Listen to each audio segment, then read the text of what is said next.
Victor, Charlotte, venez voir. Un stylo. À Saint-Alban-l'Hesse, en Savoie, Guillaume et ses 2 enfants se préparent, comme des millions de Français, à une rentrée dont la facture s'annonce salée. Donc Victor, je t'écoute, mon grand. Moi, il me manque des crayons. Victor entre en seconde, Charlotte en IUT informatique. Donc des grands cahiers, et puis Des stylos effaçables. À eux deux, la rentrée devrait coûter en moyenne 1 700 €. Des vêtements de sport. Il faut dire que la liste des fournitures est longue. Vos affaires de sport, c'est quoi? Short t-shirt là. Ouais, mais moi aussi, il m'en faut un autre legging, brassière et tout ça. Et pleine de surprises.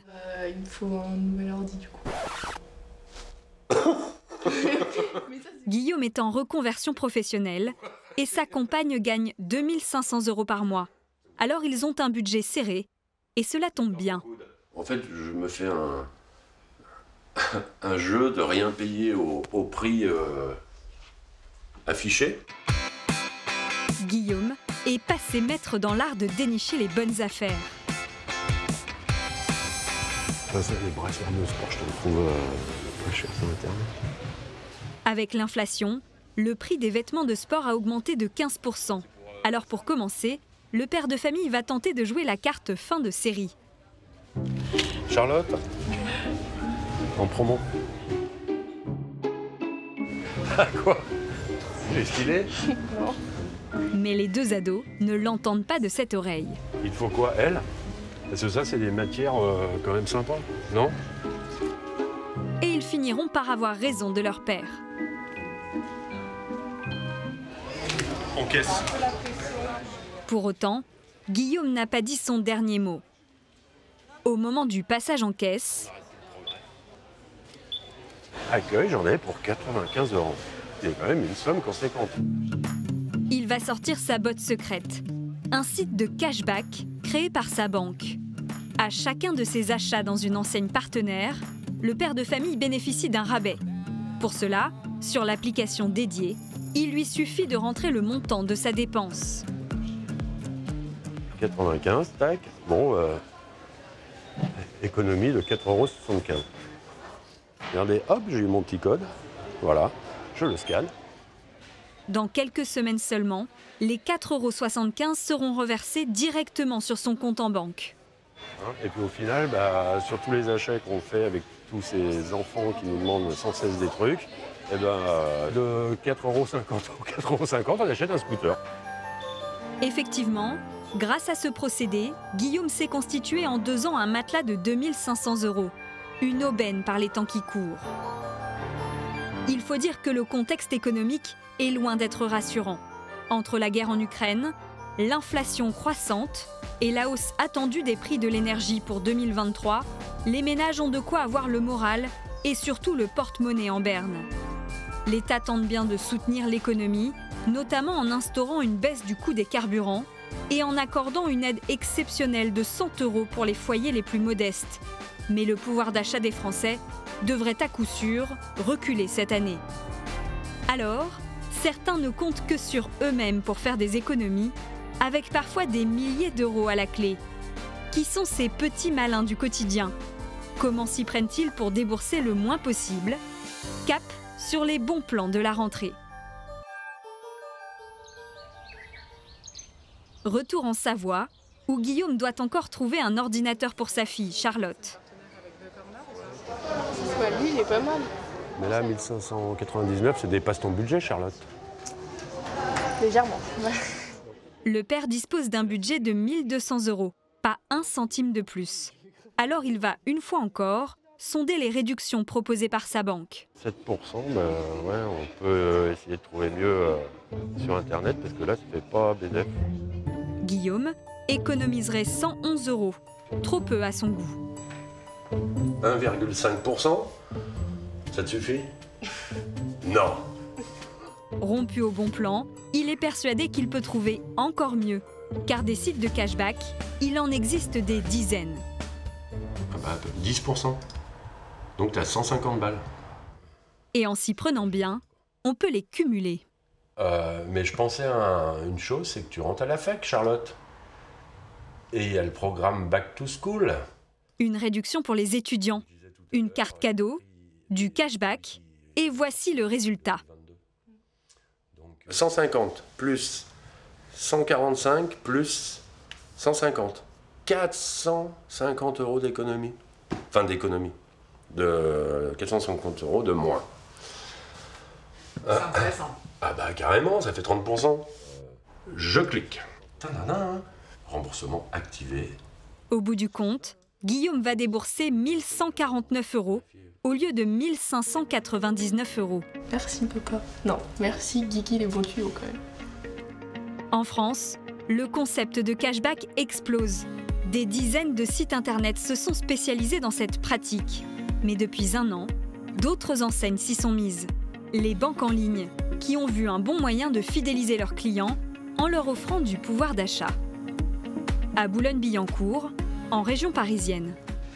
Salut Benjamin. Tu vas bien?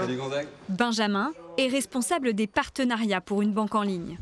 Ici messieurs, allez-y, je vous en prie. De l'habillement à l'alimentation, il a déjà conclu des partenariats avec plus de 80 enseignes. On commence quand même avec des loyers très attractifs. Vous avez vu 189 € pour une Kia Ça, Picanto. c'est le loyer entrée de gamme. C'est le loyer entrée de gamme, exactement. Il a rendez-vous aujourd'hui avec les responsables d'une entreprise spécialisée dans la location longue durée d'automobiles. On est en train, nous, de réfléchir pour la rentrée, à mettre en place une opération d'accompagnement pour nos clients où on voudrait aller encore un peu plus loin pour leur permettre de faire des économies sur la thématique du pouvoir d'achat. Voilà, je ne vais pas vous refaire tout le contexte, l'inflation, etc. Je pense que vous le connaissez. Est-ce qu'on ne peut pas partir de la position qu'on a aujourd'hui sur l'entrée de gamme et étendre ce 10% sur les autres gammes? 10% de réduction, c'est osé, mais cela permettrait à Benjamin de proposer l'offre la plus agressive du marché, d'autant qu'avec le cashback, tout le monde est gagnant. Le loueur de voiture va être visible auprès des 4 millions de clients de la banque en ligne. Et pour la banque, l'intérêt est même double. On espère à terme que ça peut être aussi un argument de plus à la conquête de nouveaux clients. Et c'est aussi un moyen pour nous d'être rémunérés par les enseignes en tant qu'apporteurs d'affaires. En 1 an, les clients de la banque qui ont utilisé le cashback ont généré 100 millions € de dépenses, sur lesquelles ils ont économisé, au total, 8 millions. Aujourd'hui, aucun secteur n'est épargné par l'inflation. Cette année, la hausse des prix devrait atteindre 5,5%, du jamais vu depuis près de 40 ans. Un phénomène qui touche jusqu'aux courses alimentaires, plus 15% pour les pâtes, plus 11% pour la volaille, comme pour les fruits et légumes, qui atteignent des records. Pour s'en sortir, certains font des choix de vie radicaux. Comme Elsa.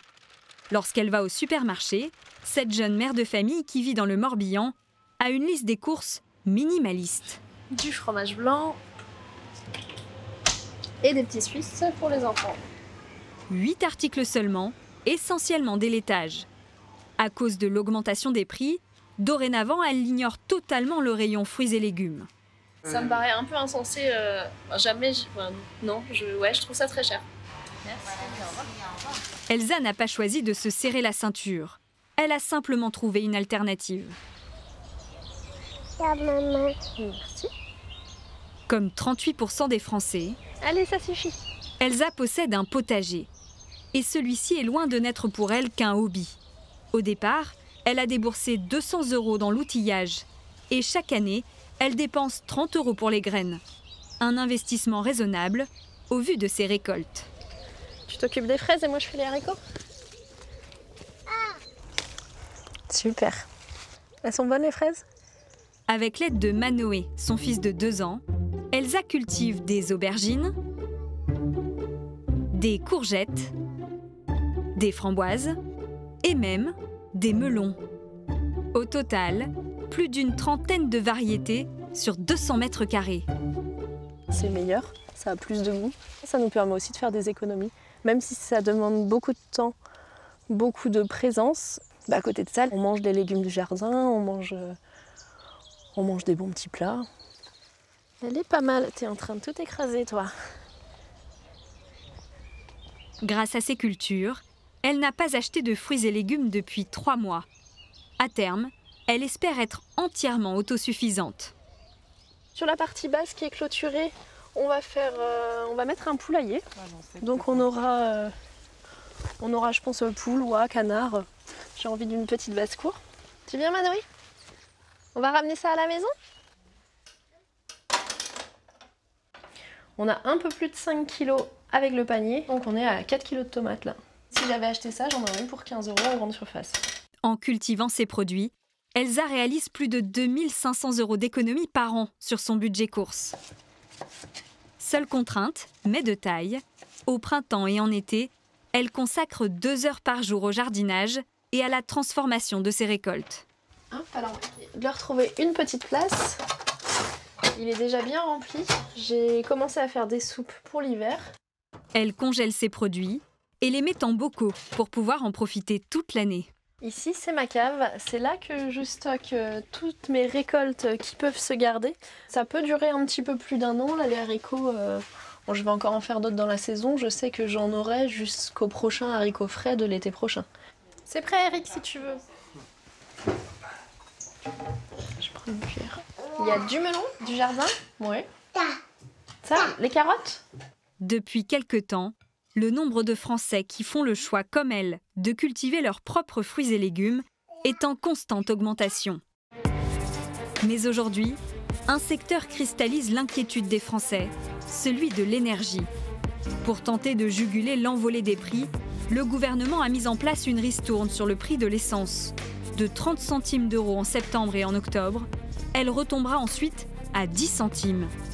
En parallèle, Bercy a instauré un bouclier tarifaire sur le prix du gaz et de l'électricité. Mais ces mesures ne dureront pas et les tarifs devraient ensuite s'envoler, obligeant les Français à tenter de s'en sortir autrement. Comme Marion et Victor. Ce couple de Nantais qui vient d'avoir un bébé a récemment emménagé dans un appartement plus grand. Ils ont ici 85 mètres carrés chauffés à l'électricité. Et les premières factures les ont laissés pantois. Alors ça, c'est notre facture EDF qu'on payait 65 € pour les 85 mètres carrés de l'appartement. Ça nous paraissait plutôt cher. Attends, elle est où ta petite tête? Victor a alors cherché le moyen de réduire la note. Et c'est sur le net qu'il a trouvé la solution. J'ai cliqué dessus, ça m'a renvoyé vers le site de Selectra. C'est une entreprise qui fait des achats groupés. Cette start-up française est spécialisée dans les abonnements groupés. Forte de plus d'1,5 million de clients, elle négocie pour eux les meilleurs tarifs auprès des fournisseurs de gaz et d'électricité. Une technique efficace, reprise aujourd'hui par d'autres sites internet. Quand j'ai comparé les prix, j'ai regardé ma facture, j'ai vu 65 €, j'ai regardé Selectra et j'ai vu 30 € et j'ai dit bon bah banco, ça fait 30 € par mois d'économiser. Pour moi, là, il n'y avait pas photo, j'ai dit on va tout de suite changer. Une économie importante, réalisée en quelques clics seulement. Tout se fait sur Internet. Ça va ? Ouais, j'en veux bien. Des abonnements groupés qui ne concernent plus uniquement l'énergie. Grâce à ce procédé, ils ont aussi renégocié leur assurance habitation. Si je fais le bilan des économies qu'on a fait avec les achats groupés, ça fait 680 € par an d'économie. Bah c'est pas mal, ça nous fait un mois de crèche par an. Gratuit. Plus d'1 mois de crèche gratuit par an. 1 mois de crèche et demi. Ouais, c'est vraiment intéressant. Ouais. Assurance, mais encore abonnement mobile ou Internet. En se groupant, de plus en plus de Français espèrent limiter les effets de l'inflation. Des euros économisés qui, aujourd'hui plus que jamais, ont leur importance.